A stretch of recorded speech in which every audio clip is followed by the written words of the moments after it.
In this video I'm going to review the all-in-one bike Bluetooth speaker from Appel. This product was sent to me free of charge in exchange for an honest review. A few years ago I posted a video showing how a standard Bluetooth speaker could be mounted on the handlebars of a bicycle for listening to music or podcasts while riding. This product makes it a lot easier to do that, but also bundles in several other useful features including a smartphone mount, a front light, a portable USB charger, and a horn. Installation onto the bike is tool-free and easy to do. First, unscrew the two mounting screws from the bracket, then insert a rubber pad into each of the two plastic hoops. The product includes two different thicknesses of rubber depending on the diameter of your handlebars. Now spread the hoops and place the bracket over your handlebars with the swivel tab facing forward. Finally, reinsert the two mounting screws and tighten them down until they're snug. Now with the light pointing forwards, the bottom of the device fits into the top of the bracket and slides backwards. The swivel tab is then engaged to securely lock the device in place. If you also want to make use of the built-in horn, wrap the included Velcro strap around the handlebars in a spot where you can easily reach it. Stick the horn button onto the Velcro and plug the other end of the wire into the micro USB port on the device. Now that I've installed it, let's demonstrate all of the built-in functions. As shown earlier, this device includes a smartphone holder. The phone is held in place by two spring-loaded arms and also supported at the bottom by two plastic posts. The phone I'm demoing with is a Galaxy S7, and for this phone all the buttons and ports are still accessible while it's sitting in the mount. Here are some rough dimensions so you can check to see if the same is true for your phone. To use any of the other built-in functions, you need to turn the device on. There's a toggle switch on the underside. After turning it on, the device makes this announcement. The Bluetooth device is ready to pair. The device name is AV127B-BT. Connected successfully. Once it's been paired, the sound from your smartphone will play through the speaker on the right side of the device. These two buttons can be used to jump tracks forwards or backwards, or if you press and hold them, you can increase or decrease the speaker volume. When you've reached the maximum volume, you'll hear a chirping sound. You can also answer phone calls with this device through the built-in microphone by pressing the button with the phone image on it. If you'd prefer not to use Bluetooth, you also have the option of playing audio through the auxiliary jack. Aux input mode. The cable for that is not included, but any 3.5mm audio cable will work. With it connected to a smartphone like this, the only main difference is that you can no longer use the track skip buttons. The third way of listening to audio with this device is through a USB flash drive. Music play mode.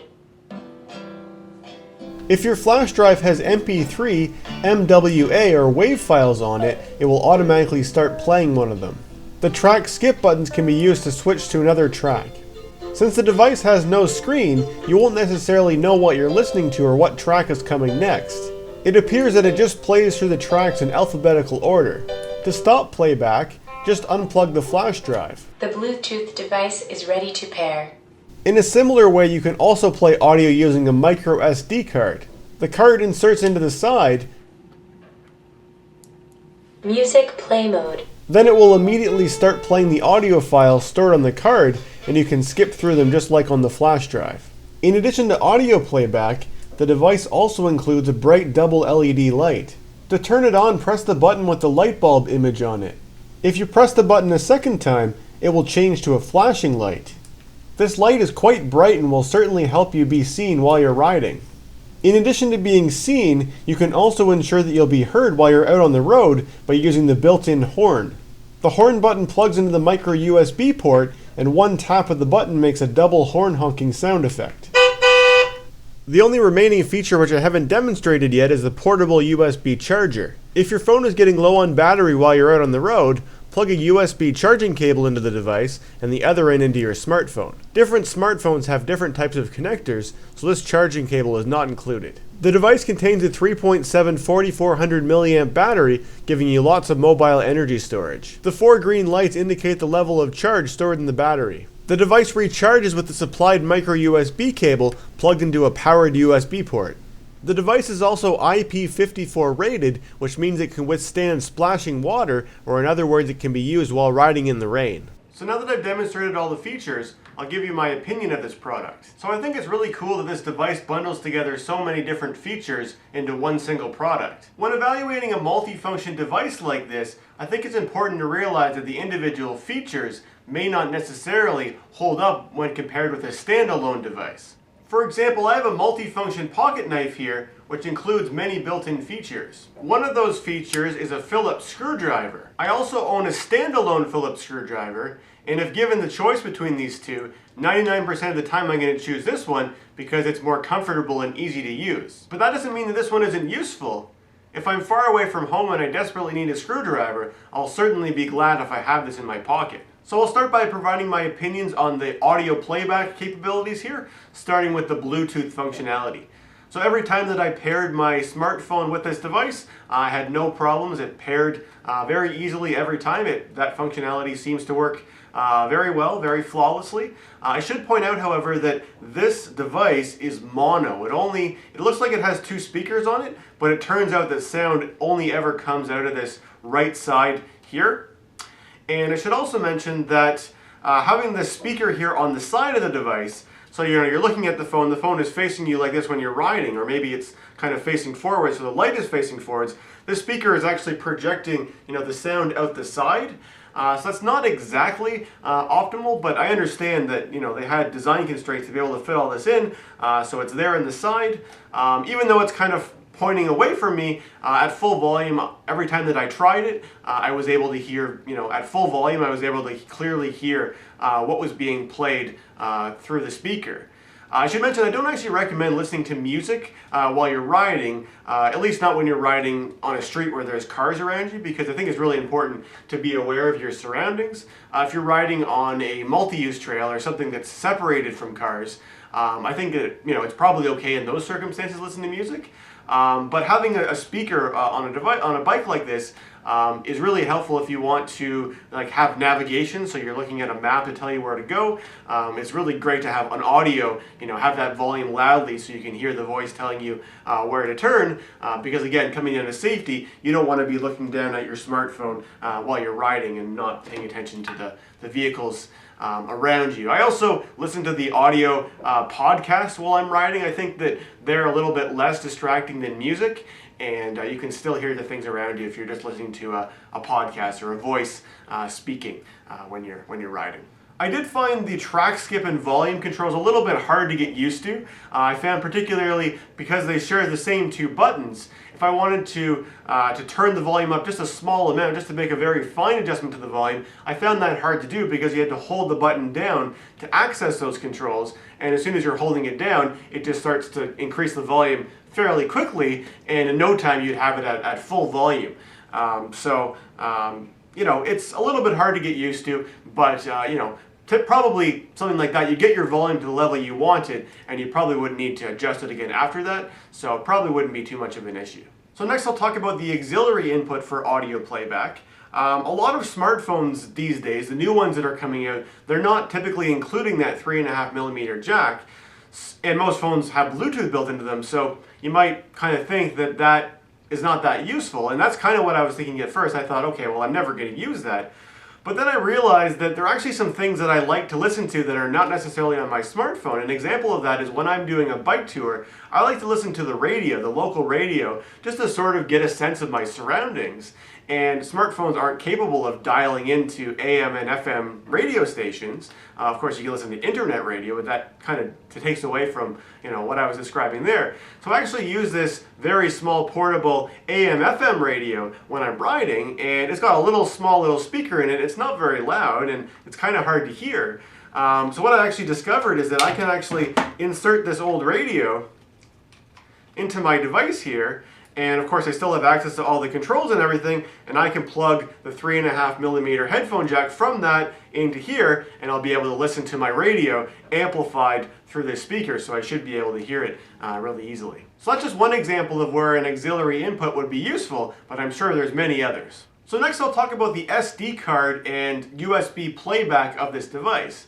In my opinion, I think it's a really cool feature that you wouldn't necessarily really expect, because essentially this device has an MP3 player bundled right into it. And again, probably not something that you'd expect, but after I played with it a little bit and saw that it worked properly, I sort of thought about it and thought, okay, well, this is neat to have, but in practicality, when am I really going to use this? Because essentially when I'm using this device, I'm probably going to have my smartphone sitting right here, which has a nice big screen on it. Meanwhile, if I'm playing audio just directly from here, I can't see what I'm listening to. I can't select what I want to listen to. I have to just skip through all the tracks to find what I'm looking for. So in practicality, I'm probably going to use the Bluetooth functionality much more than that. In addition to not having a screen, another drawback of using this for your music playback is there's actually no way for you to ever stop or pause the song.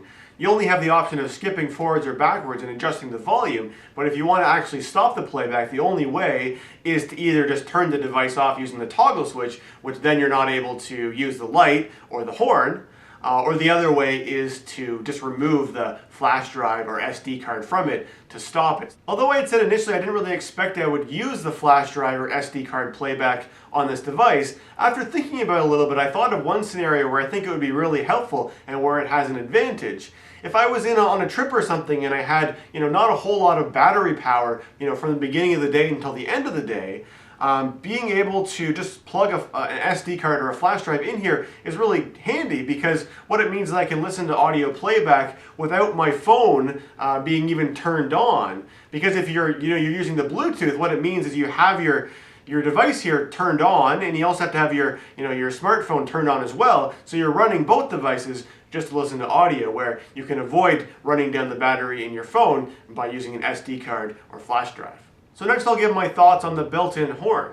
So when I first received the device and I tried it, I was a little bit disappointed to hear that the sound it made was the sound of a car horn, as opposed to the more familiar sound to me of a bicycle bell. The reason I think this is important is because when cyclists are riding, we typically ring our bell. A lot of the time it's out of courtesy. If you're passing another cyclist, it's common courtesy to ring your bell to let them know that someone's about to pass them. Or if you're on a trail and there's a pedestrian ahead of you and they're facing this way, you wanted to sort of make them aware that you're coming, you would ring your bicycle bell to give them a sense, just to give them sort of a heads up that you're coming. Typically when cars honk their horns, a lot of the time it's not out of courtesy, it's more out of frustration or even rudeness.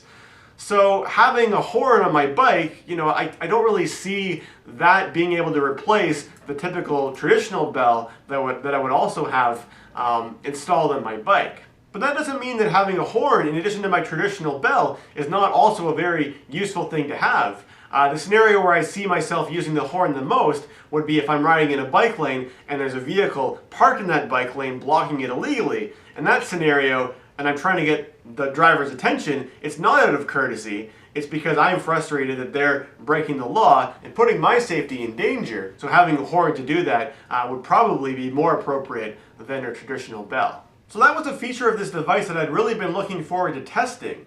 But unfortunately, the very first time that I was using this, I had a little bit of a mishap with this device.